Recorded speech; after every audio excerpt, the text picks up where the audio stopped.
करती कि आपके जो कन्हैया है बड़े नादान बनते हैं, बड़े छोटे बनते हैं, लेकिन मैया यशोदा ऐसा कुछ भी नहीं है। ये बड़े चालाक चतुर है। हमारे घर में आकर माखन की चोरी करते तो मैया यशोदा कहती कि अरे कैसी बात करती हो, हमारे घर में कुछ है नहीं कि तुम्हारे घर में जाकर के माखन की चोरी करे। तुम्हें पता नहीं हमारे घर में कितनी गाय हैं, बड़े बड़े बर्तन माखन से भरे रहते हैं और तुम कहती हो कि हमारे घर में जाकर चोरी करते हैं। गोपी कहती है कि मैया हमें पता था कि आप हमारी बात का विश्वास नहीं करोगी, अपने कन्हैया से पूछो। जब मैया यशोदा ने अपने कन्हैया से पूछा क्यों रे लाला तूने चोरी की, इनके घर पे जाके माखन चुराया, तब कन्हैया कहते अरे मैया तू बड़ी भोली है, तू नहीं जानती ये जो गोपी है बड़ी चालाक है, ये जानती है कि मेरी मैया बड़ी भोली है, इसलिए मेरे खिलाफ आपको भड़का रही है। भैया आप ही बताओ कि मैं चोरी कर सकता हूँ इनके घर पे जाकर, कि हमारे घर में कोई कमी थोड़ी ना है जो इनके घर पे जाकर मैं माखन की चोरी करूंगा।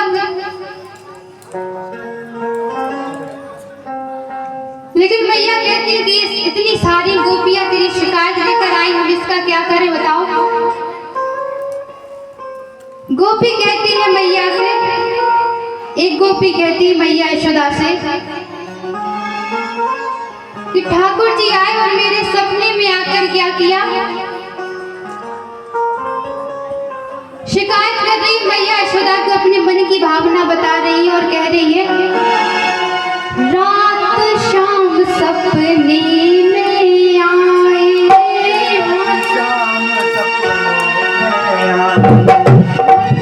सपने में आयो रात शाम, सपने में आयो रात शाम, सपने में आयो तेरा पीगा तेरा पीगा तेरा पीगा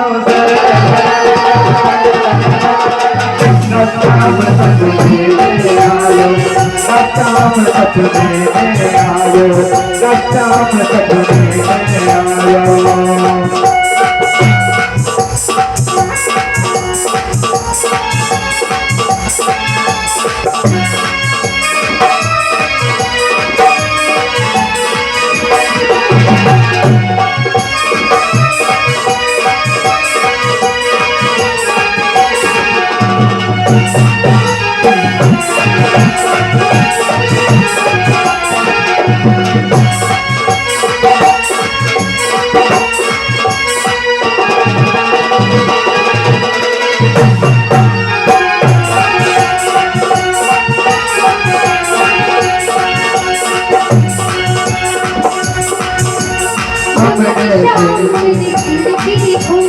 जबई सामने खिड़की खोली, जबई सामने खिड़की खोली, जबई सामने खिड़की खोली, खिड़की कर गई, खिड़की कर गई,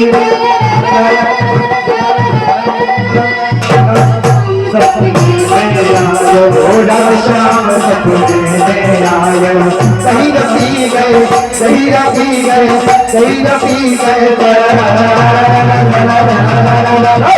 शाम, सपने में आयो शाम, सपने में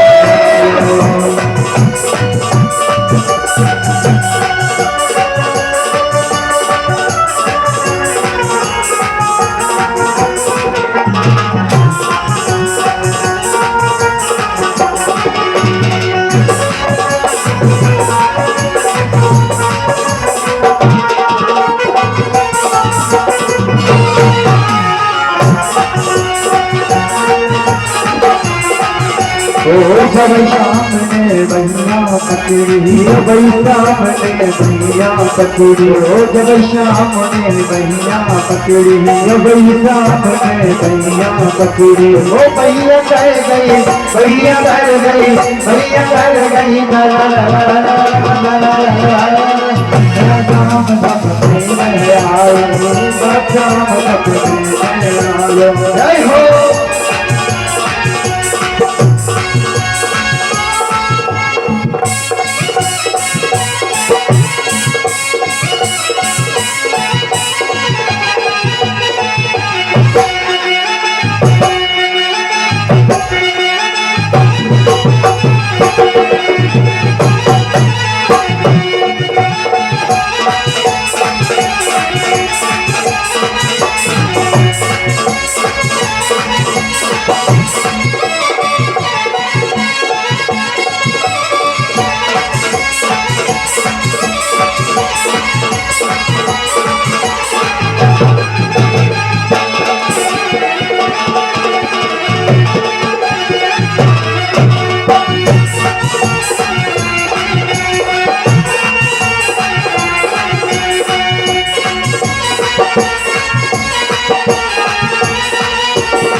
जब शाम ने माखन खायो कोई शाम ने माखन खायो जब शाम ने माखन खायो कोई शाम ने माखन खायो माखन खायो माखन खायो माखन खायो माखन खायो माखन कर गयो माखन कर गयो माखन कर गयो सरा रा रा रा रा सरा रा रा रा सदम सपने में आयो सदम सपने में आयो जय हो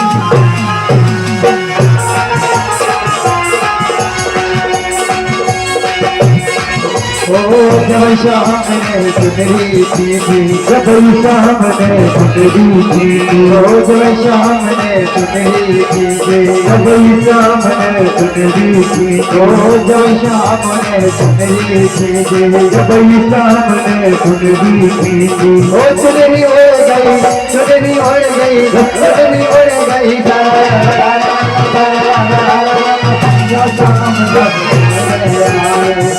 शाम सपने में आयो शाम सपने में आयो है हो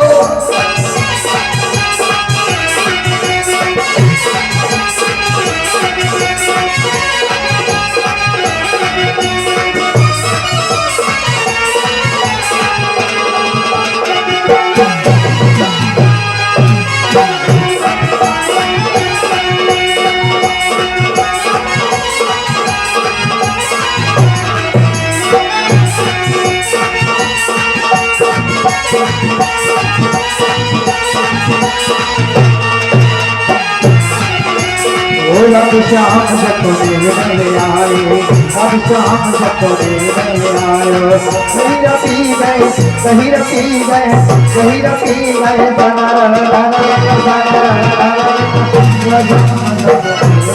आयो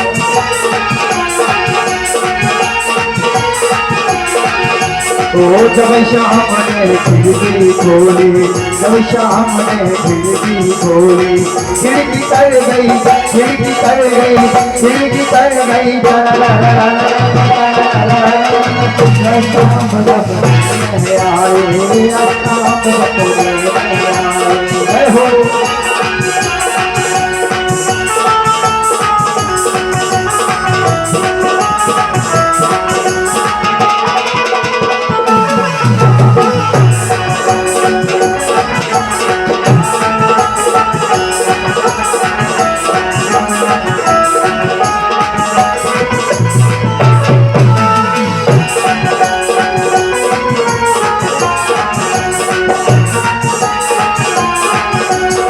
जब शाम ने मटकी फोड़ी जब शाम ने मटकी फोड़ी जब शाम ने मटकी फोड़ी मटकी कर गई मटकी कर गई मटकी कर गई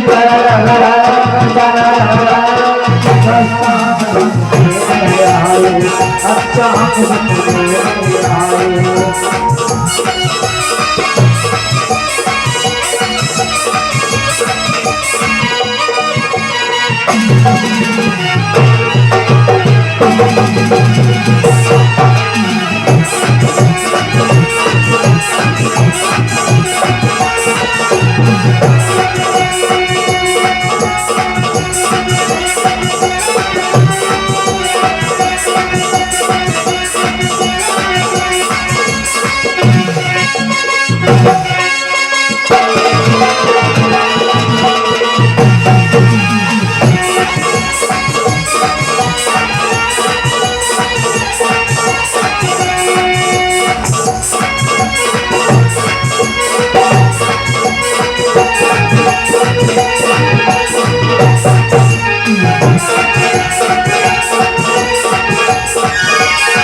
सभी गोपियों ने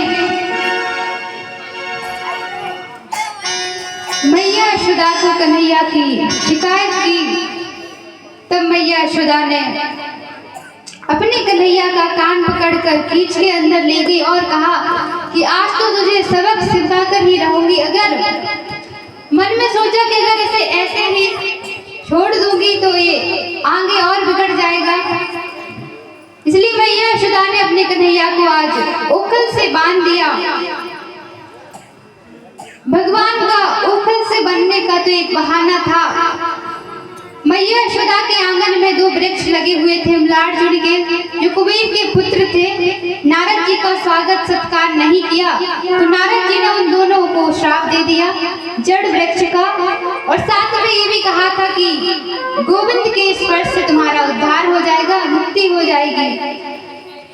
तो उसी को पूरा करना था और गोविंद ओखल से बन गए। और जैसे ही उन वृक्षों के बीच में से निकले तो कन्हैया की कोयनी का स्पर्श उन वृक्षों को हुआ तो वृक्ष नीचे गिरे और उनमें से 2 महादिव्य पुरुष निकले।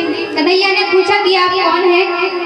तब उन्हें महापुरुषों ने कहा कि हम कुबेर के पुत्र हैं और नारद जी के श्राप से हम जड़ वृक्ष हो गए थे, लेकिन आज नारद जी का श्राप हमारे लिए वरदान बन गया। गोविंद ने कहा कि मांगो क्या चाहिए? तब कहा दोनों महापुरुषों ने कि हमें एक ही वर दे दो कि कान हमेशा आपकी कथा सुनते रहे, हमारा मन रूपी डोर आपके चरणों में लगा रहे। भगवान ने आशीर्वाद दिया और वहां से चल दिए। अब कंस एक ना एक राक्षस भेजे, अघासुर बगासुर जैसे राक्षस भेजे, लेकिन हमारे गोविंद ने उनका उद्धार किया। अब एक दिन नंद बाबा ने पूरे गोकुल वासियों को बुलाया और कहा कि जब से हमारे लाला ने जन्म लिया है तब से हमारे लाला के ऊपर कोई ना कोई संकट आता जा रहा है। तुम ऐसा क्या करें जिससे हमारे लाला के ऊपर संकट ना आए? सभी आपस में विचार करते हैं, लेकिन देखो गोकुल वासियों का कैसा प्रेम है गोविंद के प्रति, कैसा वात्सल्य का भाव है कि गोविंद हमारा है, अगर उसे कोई कष्ट होगा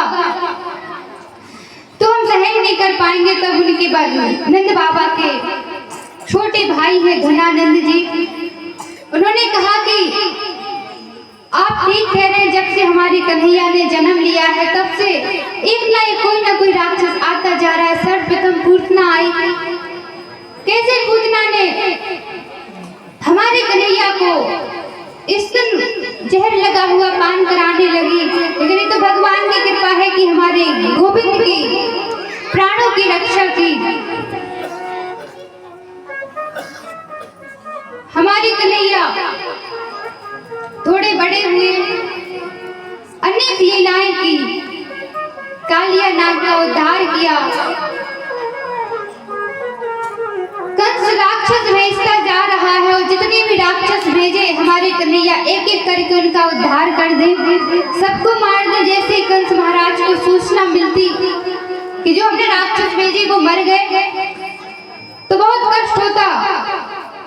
जितने भी राक्षस आते एक अघासुर नाम का राक्षस भेजा, उसने कहा कि महाराज चिंता मत करो, अब मैं जाऊंगा और अजगर के रूप में जाऊंगा और अपने मुंह रूपी गुफा को फैला कर बैठ जाऊंगा। जो कन्हैया है अपने सताओं के साथ मेरी इस मुंह रूपी गुफा में प्रवेश करेगा, और जैसे उस गोविंद ने मेरी मुंह रूपी गुफा में प्रवेश किया तो मैं उसे अपना भोजन बना लूंगा। ऐसा ही होगा। और वो गोकुल आया, यमुना के किनारे अपने मुंह रूपी गुफा को फैलाकर बैठ गया। जैसे ही गोविंद ने उनकी सखाओं ने देखा कि तो कोई बहुत अच्छी गुफा दिखाई देती है, तो सखा बड़े नादान थे, बड़े ही निर्मल मन के थे, बड़े भोले भाले थे। जैसे कन्हैया पीछे रह गए तो आपस में विचार किया कि देखो, अरे लाला ये इतनी सुंदर गुफा दिखाई देती है। तब उनमें से एक चोरा ने कहा कि अरे भैया तू न जाने, हमने दादी की कहानी में सुना था कि गुफाओं में बड़े बड़े संत महात्मा तपस्या करते हैं, हमें लगता है उन्हीं संतों की ये गुफा है। तो आपस में सभी ने विचार किया क्यों ना ऐसा करें कि हम संत महात्माओं का दर्शन करके आए। अब जैसे ही आगे जाने लगे और गोविंद पीछे है, उनकी सखा उस अघासुर के मुख में प्रवेश कर रहे हैं तो कहते हैं दूसरे कि अरे भैया देखो तो कितनी सुंदर गुफा है।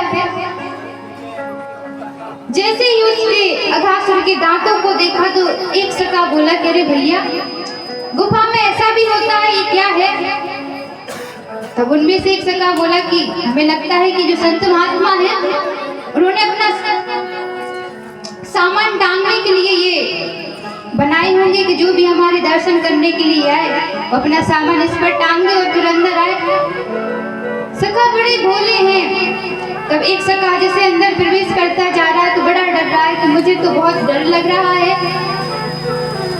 तब सखा ने कहा कि डरने की चिंता क्यों करते हो, हमारा गोविंद है ना पीछे। जैसे उसने पूतना को, तृणावत को, बकासुर को मार दिया, अगर ये भी कोई राक्षस होगा तो इसे भी मार देंगे, तुम चिंता मत करो, गोविंद आ रहा है ना पीछे। सभी बाल गोपाल उस गुफा में प्रवेश कर गए। अब जैसे ही गोविंद ने देखा कि हमारे सखा यहाँ दिखाई नहीं दे रहे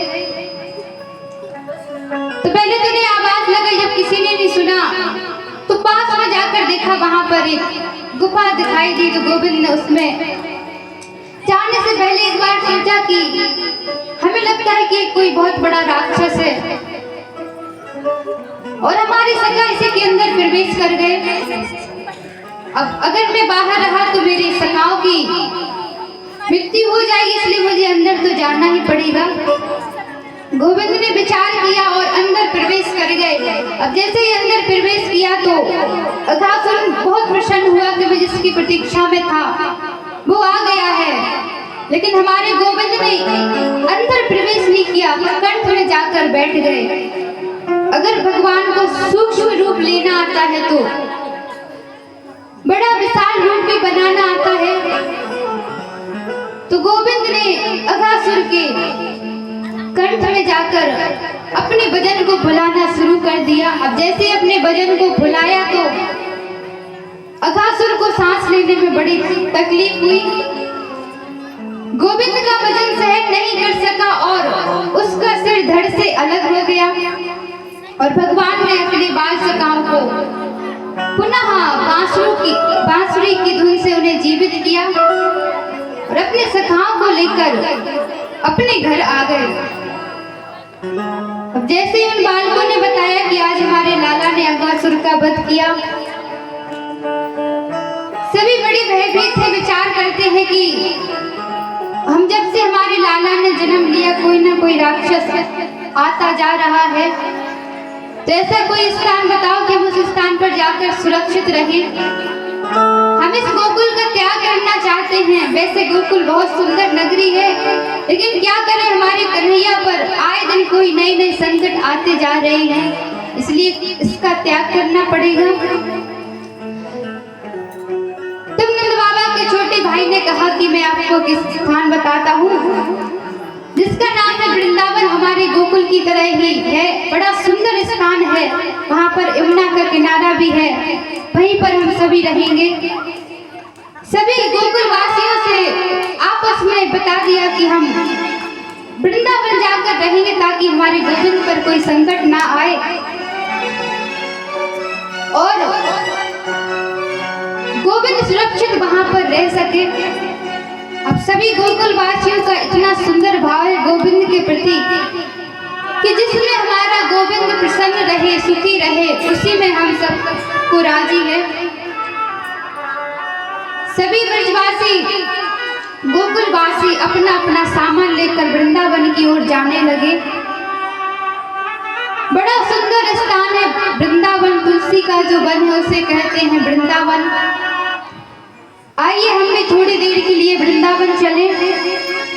मेरा मन पंछी गाए मेरा मन पंछी गाए उड़ वृंदावन जाऊं,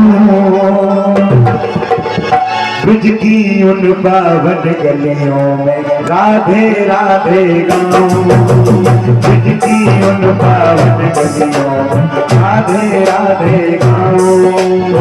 मेरा मन पंछी ये बोले, मेरा मन पंछी ये बोले उड़ वृंदावन जाऊं, ब्रज की उन पावन गलियों में राधे राधे राधे राधे गाऊं मैं श्यामा श्याम गाऊं, राधे राधे गाऊं मैं श्यामा श्याम गाऊं, राधे राधे गाऊं मैं श्यामा श्याम गाऊं, राधे राधे गाऊं मैं श्यामा श्याम गाऊं। मेरा मन पंछी बोले उड़ वृंदावन जाऊं, ब्रज की उन पावन गलियों में राधे राधे गाऊं। जय हो।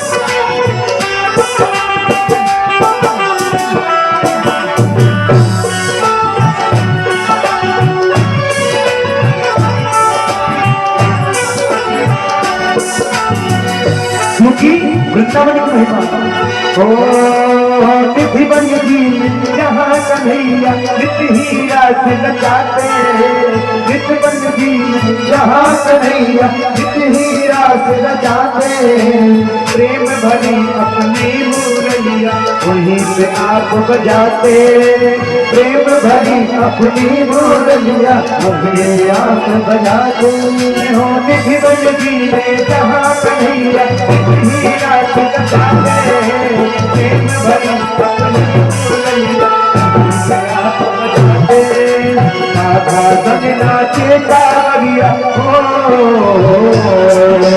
राधा संग नाचे कावरिया, राधा संग नाचे कावरिया, दर्शन करके आऊं ब्रज की उन पावन गलियों, राधे राधे गाऊं ब्रज की उन पावन गलियों, राधे राधे गाऊं। मेरा मन पंछी ये बोले, मेरा मन पंछी ये बोले उड़ वृंदावन जाओ, ब्रज की उन पावन गलियों, राधे राधे गाओ, राधे राधे गाओ मैं श्यामा श्याम गाऊं, मैं राधे राधे गाऊं मैं श्यामा श्याम गाऊं। मेरा मन पंछी ये बोले उड़ वृंदावन जाऊं, ब्रज की उन पावन गलियों, राधे राधे गाऊं। मेरा मन पंछी ये बोले उड़ वृंदावन जाऊं, ब्रज की उन पावन गलियों, राधे राधे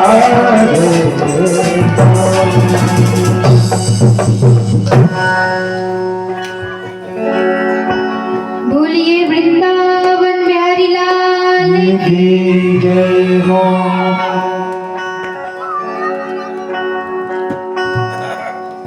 सभी गोकुलवासी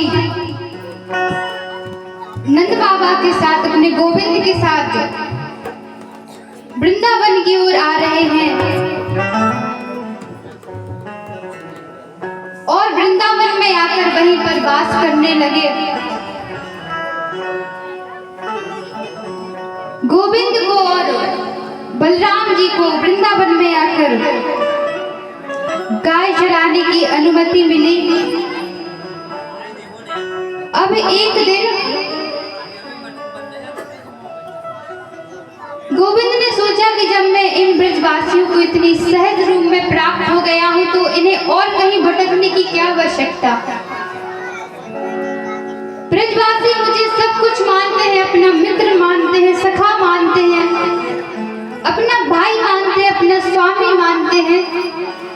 जब मैं इतने सहज रूप में इन सबको प्राप्त हो गया है तो इन सभी को और कहीं भटकने की क्या आवश्यकता। गोविंद ने विचार किया कि इतने दिन से हमारे ब्रजवासी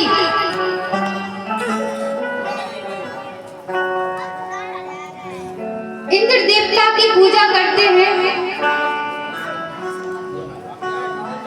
और इंद्र को तो अभिमान भी हो गया, तो उसका अभिमान तो दूर करना पड़ेगा। तो एक दिन मैया यशोदा रसोई घर में भोग बना रही थी, तो जैसे ही हमारे कन्हैया गए, मैया के पास गए, मैया से कहा कि अरे मैया, ये जो आप भोग बना रही हो क्या हमें भोग मिलेगा? तब मैया ने कहा कि लाला ऐसे नहीं मिल सकता, हमारे जो इष्ट देव है हमें उनकी पूजा करनी होगी, जब उन्हें प्रसाद लग जाएगा उसके बाद तू खा लेना, अभी तो नहीं मिल सकता। लेकिन कन्हैया तो मचल गए, कहने लगे कि मुझे अभी भोग खाना है, अभी दो। तो मैया ने क्रोध में आकर गोविंद को एक हाथ लगाया और गोविंद रोते रोते नंद बाबा के पास गए। अब जैसे नंद बाबा के पास गए तो नंद बाबा ने कहा कि लाला क्या हुआ, तू इतना रो क्यों रहा है? तब कन्हैया ने कहा कि बाबा देखो, मैं मैया के पास गया कि मुझे कुछ मिल सकता है खाने के लिए, एक पकौड़ी दे दो, लेकिन मैया ने मुझे कहा कि पहले हमारी जय की पूजा होगी, उसके बाद तुम्हें ये प्रसाद मिलेगा, और मुझे वहां से डांट कर भगा दिया। और बाबा ये जय कौन है, इनकी पूजा आप सब क्यों करते हो? तब नंद बाबा ने कहा कि ये जो इंद्र देवता है हमारे इष्ट देव हैं, इनकी हम हर बरस पूजा करते हैं और ये प्रसन्न होकर जल की वर्षा करते हैं, जिससे हमें अन्न प्राप्त होता है। तब कन्हैया ने मन में विचार किया कि अगर ऐसा ही चलता रहा, और ये ब्रजवासी तो बड़े भोले वाले हैं, और इंद्र के मन में बहुत अहंकार भी आ गया है, तो उसका अहंकार दूर तो करना पड़ेगा। तो कन्हैया कहते हैं कि बाबा ये बताओ, कभी आपके देवता ने आपको प्रत्यक्ष रूप से दर्शन दिए? तब नंद बाबा कहते हैं कि लाला हम हर बरस पूजा करते हैं, लेकिन दर्शन तो आज तक नहीं दिए। कन्हैया कहते जब है ही ना है तो दर्शन गाय को देंगे, होते तो दर्शन देते, जब आपके भगवान है ही नहीं। और बाबा मेरी एक बात मानो तो मैं आपको एक उपाय बताऊं। तब नंद बाबा ने कहा कि क्या? तो कन्हैया कहते हैं आप ऐसा करो, हमारे जो प्रत्यक्ष देवता है वो तो केवल गिरिराज महाराज हैं, और अगर वास्तव में कोई देवता है तो दो प्रत्यक्ष देवता हैं, एक तो तिरुपति बालाजी और श्री गिरिराज महाराज, ये दो प्रत्यक्ष देवता है हमारे। तो कन्हैया कहते हैं कि बाबा ऐसा करो, हमारे गिरिराज महाराज की पूजा करके देखो एक बार, और हमें पूरा विश्वास है कि वो आपको दर्शन भी देंगे। अब सबको जब नंद बाबा ने विचार बताया कन्हैया का, तो नंद बाबा की बात सबने सुनी और कहा कि अच्छा, अगर हम आपकी बात मान लेते, तेरी लाला की बात मान लेते हैं, और उसके कहने से गिरिराज महाराज की पूजा कर लेते हैं, अगर हमारे देवता इंद्र महाराज नाराज हो गए तो फिर क्या होगा? अगर तुम्हारे देवता की पूजा करेंगे तो केवल 3 शर्त पर करेंगे। कन्हैया ने कहा कि आपकी सारी शर्त मंजूर है, पहले बताइए। तब सभी ब्रजवासी कहते हैं कि पहली शर्त तो हमारी ये है कि तेरे देवता को प्रत्यक्ष हमें दर्शन देने होंगे, तभी हम मानेंगे कि ये तुम्हारे देवता सत्य हैं।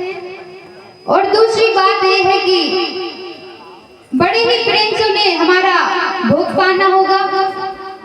और तीसरी बात यह है कि अगर तुम्हारे भगवान की हम पूजा करने लगे और क्रोध में आकर हमारे देवता इंद्र महाराज नाराज हो गए और कोई हमें हानि पहुंचाए, तो तुम्हारे भगवान को हमारी सबकी रक्षा करनी पड़ेगी।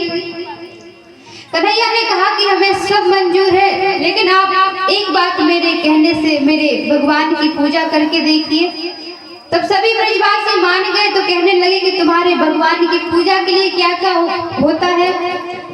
कन्हैया कहते हैं कि 56 प्रकार के भोग बनाओ तो आज सभी ब्रजवासी मैया यशोदा बढ़िया 56 प्रकार के भोग पकवान बना रही हैं और नंद बाबा सांदल मुनि के साथ अनेक ब्राह्मणों को लेकर आए। अपने साथ ब्राह्मणों को लेकर जा रहे हैं और सभी ब्रजवासियों ने अपनी अपनी सामग्री 56 प्रकार के भोग अपनी बैलगाड़ियों के ऊपर रख दिए। सभी पैदल, सबसे आगे हमारे गोविंद हैं, बगल में सांदल मुनि है और पीछे सारे ब्रजवासी हैं और गिरिराज महाराज की तरफ जा रहे हैं। और जैसे ही उनके पास गए तो सभी ब्रजवासियों ने कहा कि लाला क्या करना होगा। तब कन्हैया कहते हैं कि पहले तो हमारे जो गिरिराज महाराज है इनको स्नान करवाओ। अब गिरिराज महाराज सालिग्राम भी थोड़ी ना है जो 1-2 कटोरी में स्नान कर ले, इतने लंबे चौड़े हैं, 1-2 लोटे से काम तो चलने वाला है नहीं। अब सारे ब्रजवासी यमुना से जल लाकर थक गए।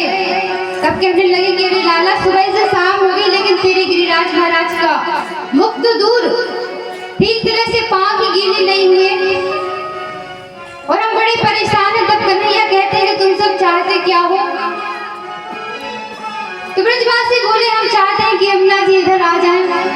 तो गोविंद ने कहा कि अपने नेत्र बंद करो और जैसे ही सभी ब्रजवासियों ने अपने नेत्र बंद किए तो हमारे गोविंद ने मन से गंगा प्रकट कर दी, इसलिए उनका नाम हो गया मानसी गंगा। बोलिए मानसी गंगा की जय। और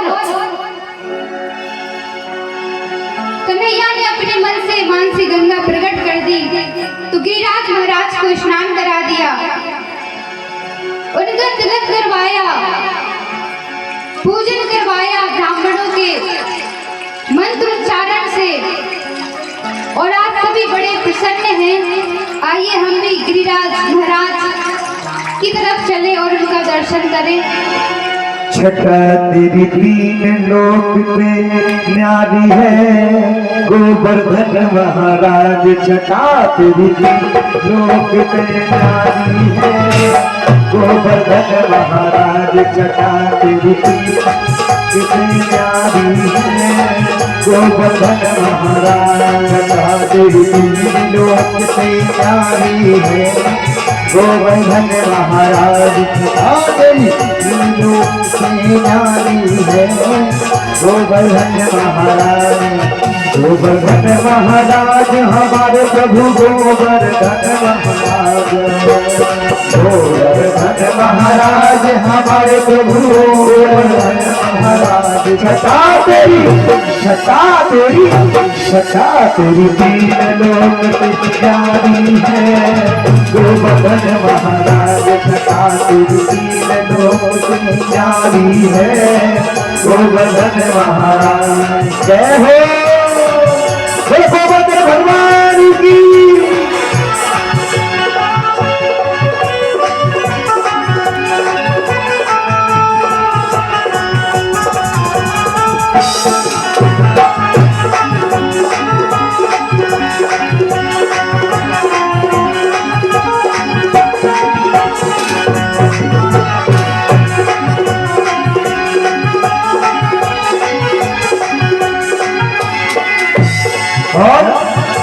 मानती गंगा को यमुना धरोहर चकले स्वर्ग को दान लाठी में कहीं कोना।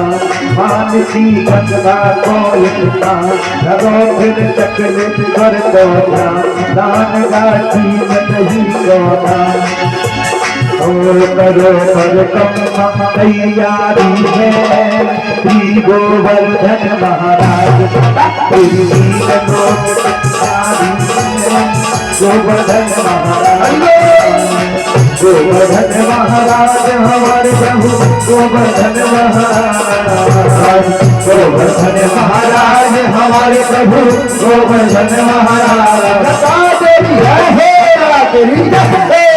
तेरी 3 लोक पे न्यारी है गोवर्धन महाराज। तेरी 3 लोक पे न्यारी है गोवर्धन महाराज।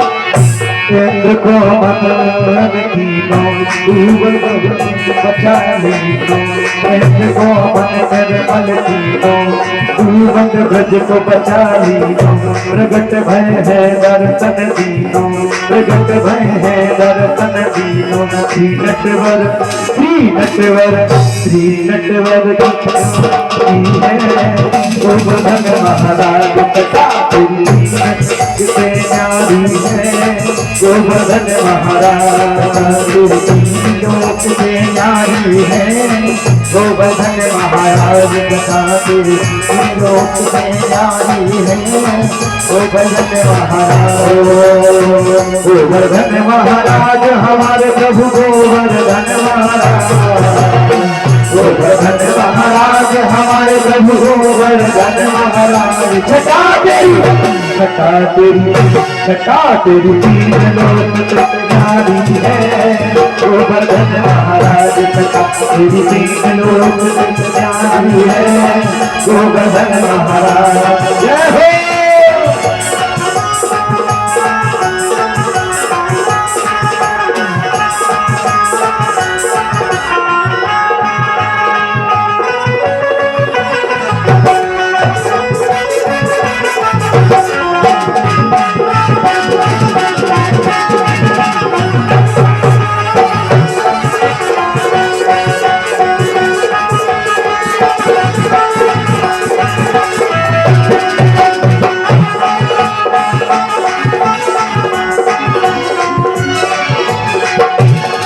भक्त जन पड़े रहे चहोर भक्त जन पड़े रहे चहोर ध्यान के ध्यान धने तुझोर ध्यान के ध्यान धने तुझोर शिखर के ऊपर नाच हो शिखर के ऊपर नाच हो ये कर रहे